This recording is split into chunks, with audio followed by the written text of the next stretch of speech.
Ada sebuah kisah tentang sumpah pocong yang dilakukan oleh sang pelaku pesugihan.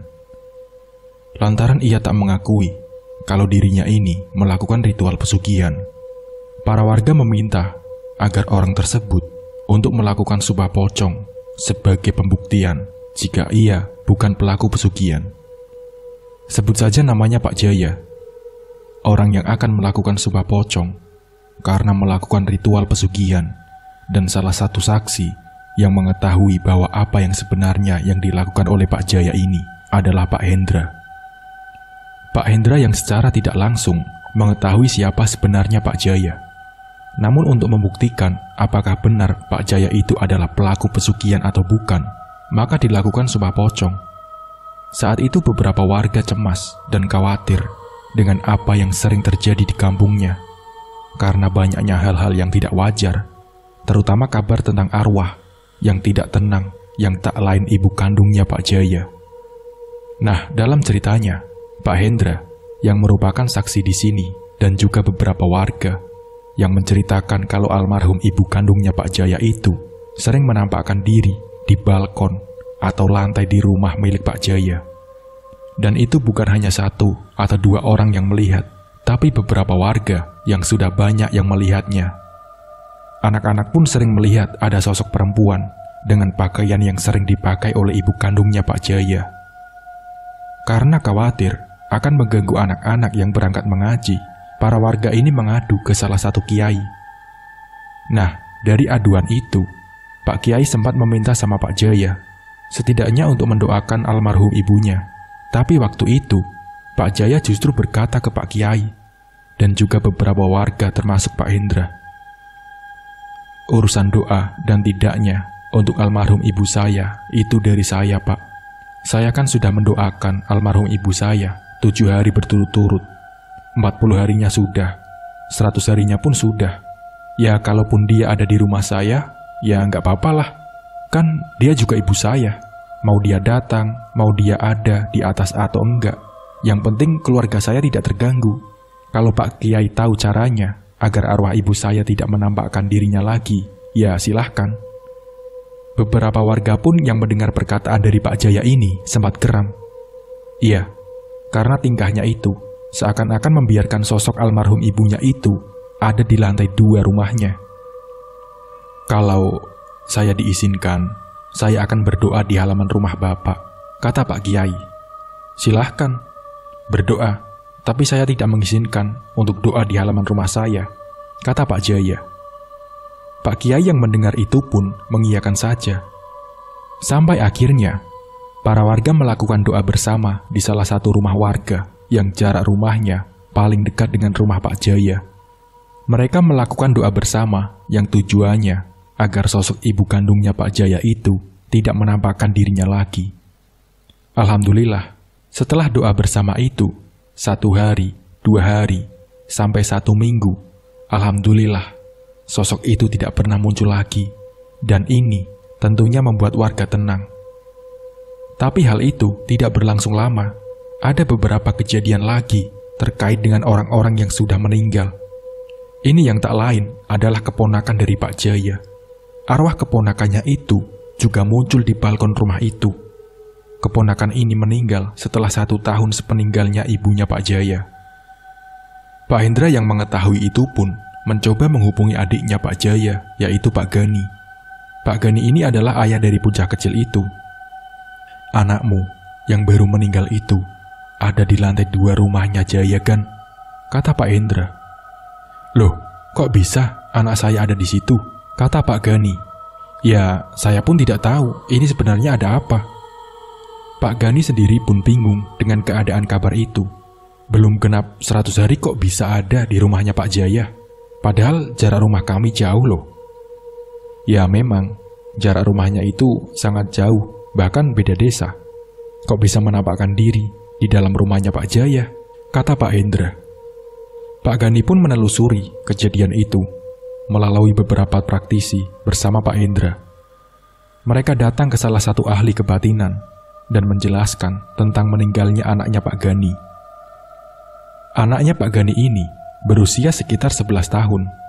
Memang semasa hidupnya, ia sering sekali diajak pergi oleh Pak Jaya, karena Pak Jaya sendiri punya anak yang usianya sama dengan anaknya Pak Gani. Mereka sering diajak berwisata, dibelikan mainan, dibelikan pakaian, bahkan untuk biaya sekolah pun ditanggung oleh Pak Jaya, karena Pak Jaya terbilang orang yang sukses, sedangkan Pak Gani hanya seorang pedagang kecil di pasar. Tapi di sisi lain, kebaikan dari Pak Jaya ini membuat anaknya Pak Gani sempat sakit-sakitan selama 3 bulan.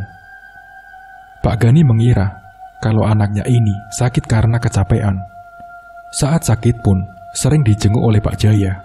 Bahkan biaya perawatan di rumah sakit ditanggung semua oleh Pak Jaya. Pak Gani sama sekali tidak pernah berpikir yang aneh-aneh. Pak Jaya sendiri masih saudara kandungnya. Jadi mana mungkin akan berbuat yang tidak-tidak. Pak Jaya juga selalu berperilaku baik, bahkan sering ngasih uang secara langsung ke Pak Gani untuk keperluan anaknya ketika di rumah sakit, maupun untuk keperluan pribadi. Sampai 1 bulan anak itu sakit, tapi ia masih bisa sekolah. Sakitnya masih bisa ditahan. Namun setelah 1 bulan lebih, anak itu benar-benar ngedrop. Ia harus dirawat di rumah sakit, kurang lebihnya hampir 1 bulan. Setelah 2 bulan mengalami sakit, yang dimana di bulan ketiga, fisiknya semakin melemah. Tubuhnya kian kurus, karena untuk mengunyah makanan saja tidak ada tenaga. Pak Gani yang tak ingin menyusahkan Pak Jaya, Pak Gani memutuskan untuk membawa anaknya pulang ke rumah. Nah, saat di rumah itulah banyak kejadian yang janggal. Memang ketika sepulang dari rumah sakit, anaknya ini sudah terlihat kurus, disuruh makan itu susah. Jadi keadaannya semakin melemah. Sampai anak itu hanya bisa terbaring, lemas di atas ranjang. Waktu itu juga banyak tetangga yang menjenguk dan menyarankan agar kembali dibawa ke rumah sakit. Tapi kembali lagi, karena Pak Gani bukan orang yang punya, dia sadar diri. Dia tidak mau menanggung hutang ke Pak Jaya terlalu banyak. Alhasil, dengan terpaksa, ia merawat anaknya di rumah dengan seadanya. Sementara Pak Jaya sering datang ke rumah ngasih makan maupun uang. Bahkan Pak Jaya menyuruh agar Pak Gani membawa anaknya ke rumah sakit lagi. Tapi Pak Gani tetap tidak mau. 1 minggu dirawat di rumah. Setiap malam anak itu selalu ngigau dan menyebut namanya Pak Jaya. Pak Gani kala itu masih berpikir positif. Oh, mungkin karena seringnya diajak pergi dan main sama Pak Jaya kali ya. Mungkin kangen, kata Pak Gani. Namun setelah kejadian itu, ada beberapa kejadian yang lain terkait dengan Pak Jaya. Tiba-tiba, anak itu pengen tinggal di rumahnya Pak Jaya. Sampai akhirnya, Pak Gani mengiyakan demi kesembuhan anaknya. Waktu itu Pak Gani sama istrinya sempat tinggal di rumahnya Pak Jaya selama kurang lebihnya setengah bulan, dan kondisi anaknya pun sudah mulai membaik. Ia sudah mau bermain sama anaknya Pak Jaya yang seusianya. Karena kondisi anaknya sudah membaik, Pak Gani pun mengajak anaknya kembali pulang ke rumah. Nak, ayo kita pulang. Kita nggak tinggal di sini terus, nak. Ini rumahnya Pak D.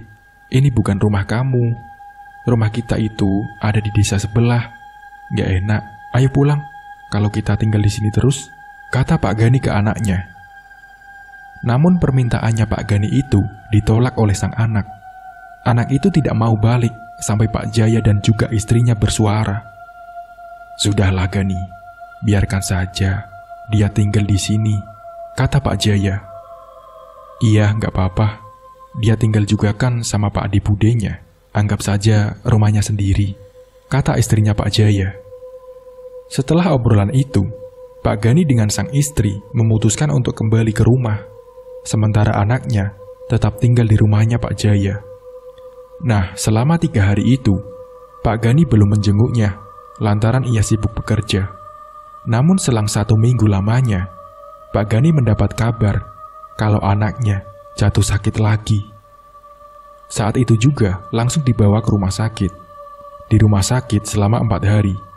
Dan selama itu, di setiap malam, anaknya selalu ngigau tentang Pak Jaya.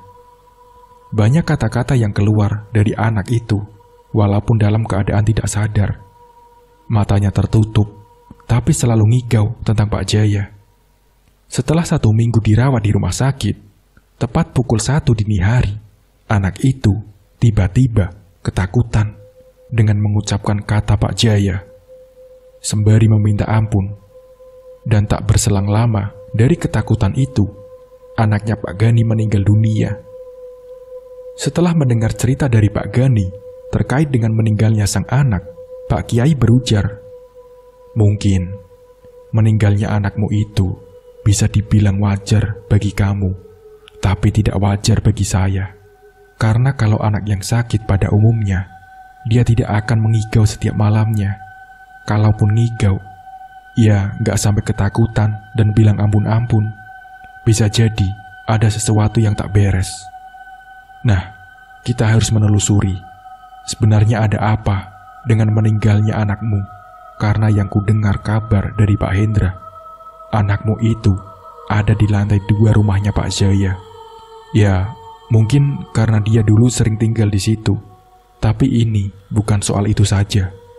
Beberapa hari kemarin, para warga sekitar yang tinggal di dekat rumahnya Pak Jaya mengadakan doa bersama untuk mendoakan almarhum ibunya sampeyan, kata Pak Kiai. "Ah, doa bersama?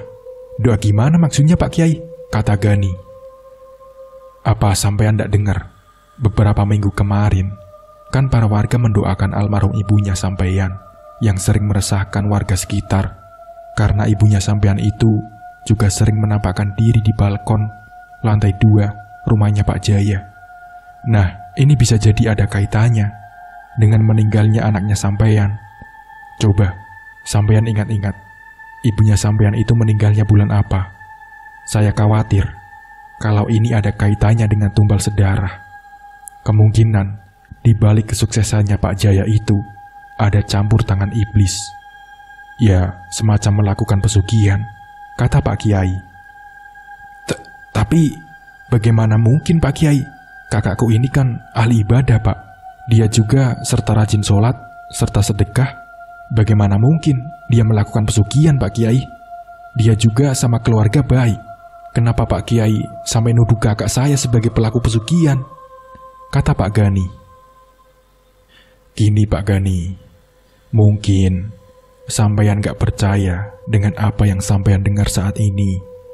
Tapi Pak Hendra lah yang sudah mengetahui siapa sebenarnya Pak Jaya itu. Saat itu juga Pak Hendra menjelaskan ke Pak Gani.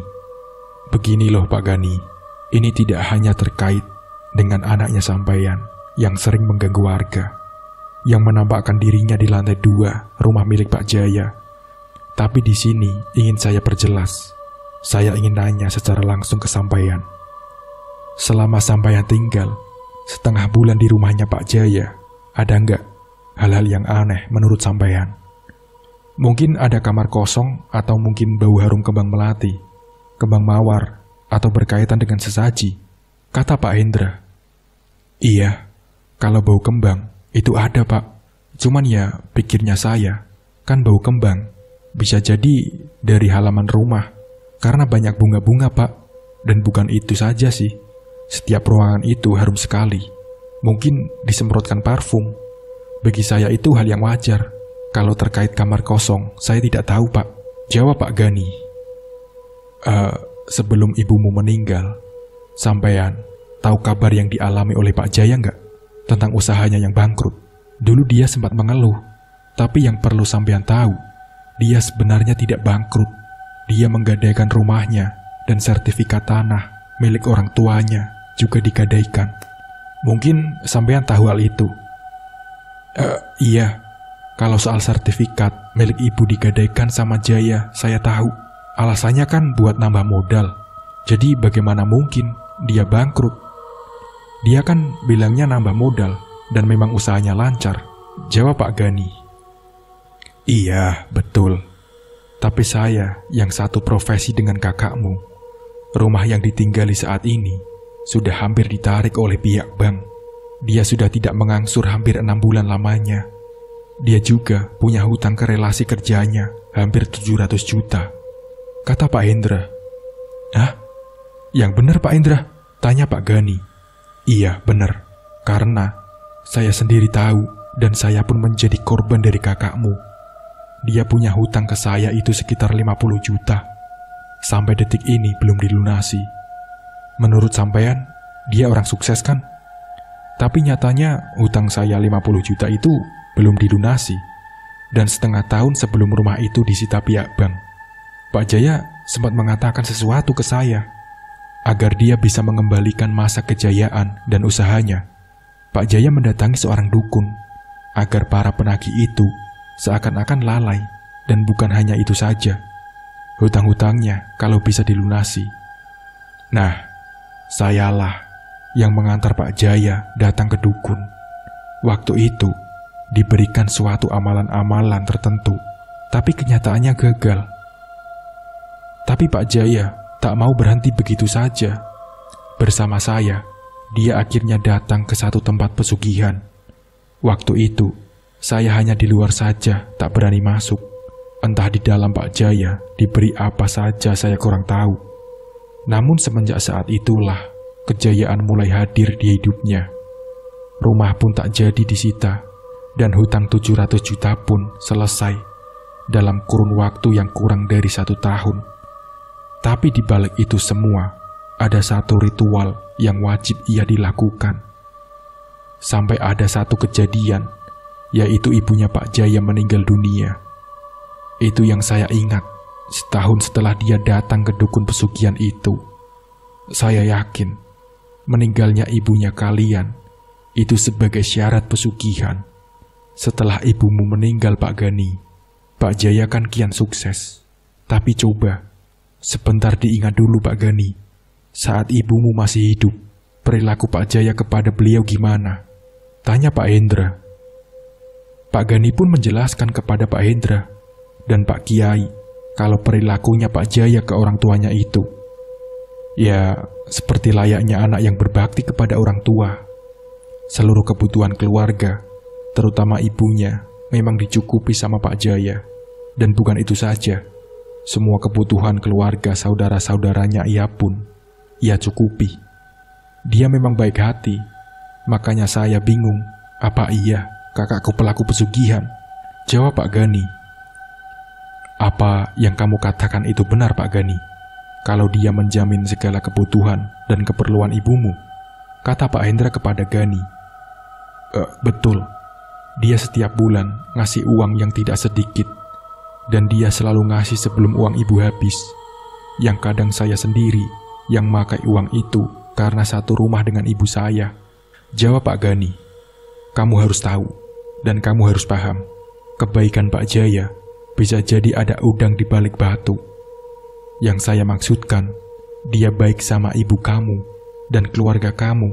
Tapi di sisi lain, sampean harus ingat apa yang barusan diceritakan Pak Hendra. Memang hidupnya kini serba kecukupan. Namun, yang saya khawatirkan, dari mana dia mendapatkan uang sampai ratusan juta dalam waktu 1 tahun. Sedangkan usahanya itu pun masih biasa saja waktu itu. Ia baru punya usaha itu kan setelah ibunya tiada. Dan setahun setelah ibumu meninggal, disusul anakmu Gani. Jadi, kamu harus paham, kalau yang namanya orang melakukan ritual pesugihan itu, setiap tahun akan ada yang meninggal. Nah, yang saya khawatirkan itu, tumbal berikutnya, sampeyan ataupun keluargamu yang lain. Karena kalian sudah dikasih lebih sama Pak Jaya. Bisa jadi targetnya nanti sampeyan kan. Jadi sampeyan harus hati-hati. Sekarang kembali lagi tentang anakmu yang ada di lantai 2 rumahnya Pak Jaya. Ini enaknya bagaimana? Kata Pak Hendra. Dan Pak Gani pun meminta tolong kepada Pak Kiai. Pak Kiai, tolong, kalau memang arwah anak saya itu penasaran, tolong doakan agar anak saya bisa tenang di alam sana Pak Kiai. Seizin dari Pak Gani, Pak Hendra sama Pak Kiai malam itu juga langsung mendoakan arwah anaknya Pak Gani. Nah, setelah apa yang dilakukan oleh mereka berdua dan para warga, sosok anak itu, alhamdulillah, tidak pernah muncul lagi. anak itu seakan-akan menghilang dari pandangan warga sekitar, termasuk anak-anak yang sering berangkat ngaji. Jadi, warga setempat menjadi tenang. Singkat cerita, setelah hampir 5 bulan setelah kejadian itu, Pak Gani kini sering datang ke Pak Hendra. Pak Gani sering mengeluh, mual, bahkan sering mengeluarkan darah dari dalam mulutnya. Pak Hendra yang melihat Pak Gani datang dengan keadaan tubuh yang sudah kurus pun sempat kaget. "Loh, kamu kok sekarang jadi gini kan? Ayo, kita langsung ke rumahnya Pak Kiai. Barangkali ada sesuatu yang membuat kamu itu seperti ini," ajak Pak Hendra. Keduanya pun pergi ke rumah Pak Kiai. Pak Kiai yang melihat kondisi Pak Gani itu pun secara spontan bilang, "Astagfirullahaladzim, ada apa lagi ini? Kenapa kamu baru kesini Gani? Ini ada yang menginginkanmu. Saya mau tanya, setiap malam tertentu, mungkin dalam kurun waktu beberapa bulan ini, pernah ada mimpi-mimpi aneh? Entah itu jin, atau setan, atau sejenisnya," kata Pak Kiai ke Pak Gani. Iya Pak Kiai, saya pernah memimpikan itu. Saya pernah didatangi oleh sosok yang tinggi besar, dan itu datang bukan sekali 2 kali, tapi sosok itu datang berkali-kali Pak. Seingat saya, sosok itu datang tiap malam Sabtu malam. Saya selalu terbangun ketika mimpi itu datang dan pasti pagi-paginya saya muntah darah Pak Kiai. Sebenarnya saya kenapa Pak Kiai? Kata Pak Gani ke Pak Kiai.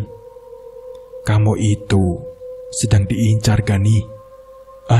Maksudnya diincar siapa Pak Kiai? Kata Gani ke Pak Kiai. "Kamu ini sedang diincar sama salah satu pelaku pesugihan yang tak lain kakak kandung kamu sendiri yang namanya Jaya. Ya, karena kan kamu sudah terlalu banyak makan barang haram dari Pak Jaya. Nah, untuk bisa menetralisir itu semua, setidaknya kamu harus berpuasa terlebih dahulu sampai 3 hari. Dan setelah kamu puasa, kamu harus diruqyah. Tapi, semua itu kembali ke sampean Pak Gani, kalau sampean mau." Setelah mendapat saran demikian, esok paginya, Pak Gani mulai puasa. Saat malam pertama puasa, Pak Gani didatangi oleh Pak Jaya. Nah, Pak Jaya pun sempat memberikan sesuatu kepadanya. "Gani, kalau sakit, mendingan berobat aja ke rumah sakit, jangan kemana-mana. Nih, tak kasih uang," kata Pak Jaya. Dan Pak Gani pun menolak uang itu. Saya nggak mau. Saya nggak mau, Kang. Terima kasih. Uang itu buat sampean saja. Kamu kan lagi nggak enak badan. Ini uang buat berobat," kata Pak Jaya. Iya, Kang. Aku tahu. Cuman aku tidak mau ngerepotin Akang," jawab Pak Gani. Pak Jaya yang mendapat penolakan itu pun akhirnya pamit pulang. Nah, di malam harinya, Pak Gani memimpikan Pak Jaya dan juga diperlihatkan ibunya serta anaknya yang sudah meninggal.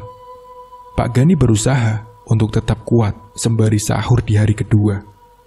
Namun sehabis Pak Gani melakukan sholat hajat dan berzikir, tiba-tiba didatangi secara langsung oleh sosok hitam besar yang muncul tepat di hadapannya.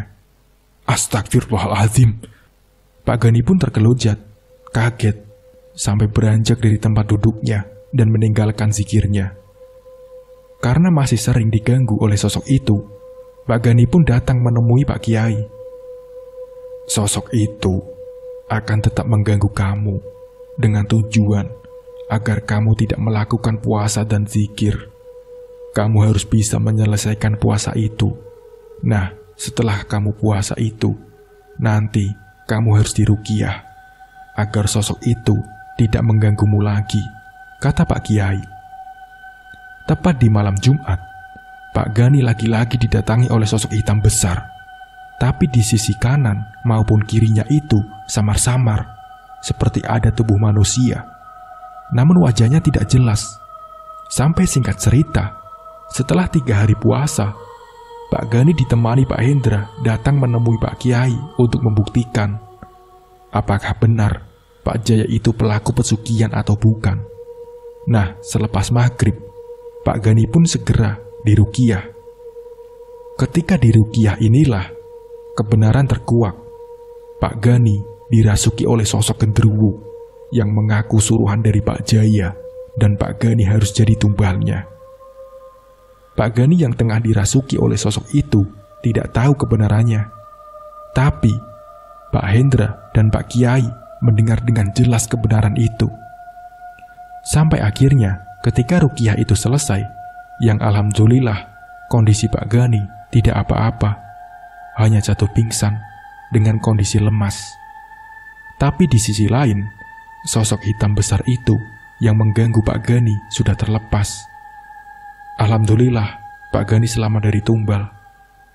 Beberapa harinya setelah Pak Gani diruqyah, ada sebuah kejadian yang menimpa keluarganya Pak Jaya, yang tak lain anak yang seusia anaknya Pak Gani yang sudah duduk di kelas 1 SMP dikabarkan kecelakaan yang membuat anaknya Pak Jaya meninggal dunia di tempat.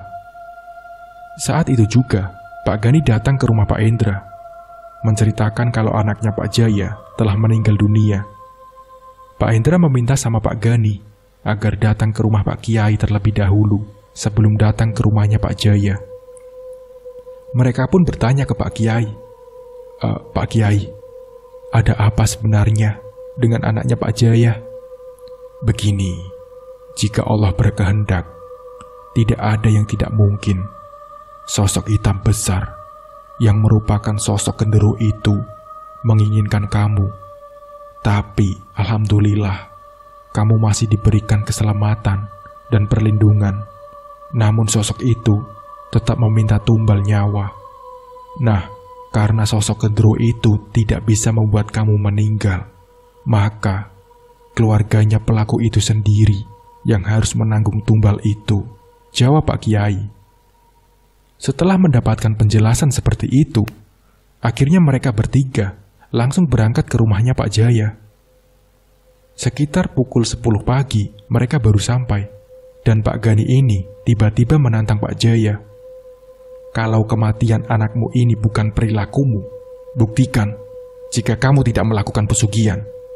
Karena yang aku tahu, di sini ibuku, anakku, dan sekarang anakmu meninggal dunia dengan keadaan yang tak wajar seperti ini. Ini tidak lepas dari apa yang sudah aku alami kemarin-kemarin, bentak Pak Gani. Bentar-bentar, maksudmu itu apa? Jawab Pak Jaya. Sudah, aku sudah tahu semuanya. Sampean ini sebenarnya mau menjadikan aku tumbal kan? Bentak Pak Gani. Ah, jangan ngawur kamu, jawab Pak Jaya. Enggak usah berbelit. Sampean ini pelaku pesugihan kan? Bentak Pak Gani lagi. Enggak usah aneh-aneh ngomongnya. Kamu enggak ada buktinya, Gani. Kamu tahu enggak sih? Aku ini lagi berduka. Anakku meninggal. Kamu datang-datang bukannya mengucapkan bela sungkawa, justru malah menantang aku untuk sumpah pocong. Maksudnya apa, Gani? Jawab Pak Jaya. Ya, kalau sampean itu bukan pelaku pesugihan, buktikan, kata Pak Gani. Baiklah, keinginan kamu akan aku jalani, tapi aku akan mengurus anakku dulu, jawab Pak Jaya. Ucapan itu pun didengar oleh Pak Kiai dan para warga yang bertakziah. Saat itu anaknya Pak Jaya baru pulang dari rumah sakit karena jenazahnya sempat dibawa ke rumah sakit terlebih dahulu dan baru sampai di rumah pukul 11 siang, dan jenazah dimakamkan habis zuhur sekitar jam 1 siang. Setelah acara pemakaman selesai, sumpah pocong pun segera dilakukan. Banyak warga yang menyaksikan keadaan Pak Jaya yang sudah dikafani kain pocong. Istrinya Pak Jaya yang melihat suaminya akan melakukan sumpah pocong pun menangis, termasuk keluarga besarnya. Pak Kiai yang memimpin sumpah pocong itu untuk membuktikan kalau Pak Jaya bukan pelaku pesugihan. Sebelum sumpah pocong itu dilakukan, Pak Kiai pun sempat bertanya, "Apa kamu berani melakukan sumpah pocong ini?" Tanya Pak Kiai kepada Pak Jaya. "Berani Pak Kiai, berani," jawab Pak Jaya. Pak Jaya sampai ditanya 3 kali dan jawabannya tetap sama. Pak Kiai pun hanya bisa menghela nafas panjang. dalam hatinya berkata, "Berani-beraninya dia menantang," kata Pak Kiai dalam hati. Ketika baru beberapa saat dimulainya Sumpah Pocong, tiba-tiba Pak Jaya berteriak-teriak, memberontak dengan mengucapkan kata ampun. Dan saat itu juga Pak Jaya pun mengakuinya. Iya saya mengakui kalau saya ini adalah pelaku pesugihan." Saat itu juga Pak Hendra, Pak Kiai, Pak Gani, dan yang lainnya sempat meminta Pak Jaya untuk bertobat, kembali ke jalan yang benar. Pak Jaya pun melepaskan semua kain kafannya. "Aku tidak akan pernah berhenti. Percuma aku berhenti. Kalaupun aku berhenti, aku akan jadi pengikutnya. Ini sudah sumpah janjiku sama sesembahanku." Pak Kiai pun hanya bisa geleng-geleng kepala, termasuk semua warga yang berada di situ. "Kalau kamu tidak bertobat, silahkan. Kamu pergi dari desa ini, Jaya," ujar Pak RT. "Kamu jangan bikin ulah di desa ini." Pak Jaya pun meminta sama para warga, "Izinkan saya mengemasi semua barang saya, dan saya pastikan saya akan pergi meninggalkan desa ini selamanya," jawab Pak Jaya. Waktu itu juga, Pak Jaya langsung mengemasi barang-barangnya, sembari disaksikan warga, dan tidak ada 2 jam, Pak Jaya selesai mengemasi barang-barangnya dan langsung meninggalkan rumah itu. Dari kesepakatan bersama, daripada rumah itu terbengkalai begitu saja, rumah itu pun akhirnya diratakan. Setelah beberapa hari semenjak Pak Jaya meninggalkan desa itu kian tenang.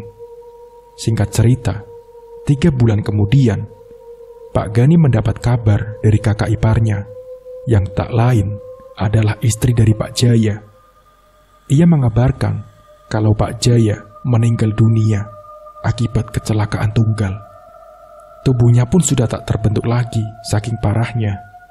Pak Gani yang mendengar itu pun terkejut. Tak menyangka kakak kandungnya akan meninggal dengan cara yang mengenaskan. Jenazah korban pun dimakamkan di desa di mana Pak Gani tinggal. Sekarang keluarganya Pak Gani, alhamdulillah, masih baik-baik saja. Nah, seperti itulah ceritanya. Semoga cerita ini bisa bermanfaat dan bisa diambil hikmahnya untuk kita semua.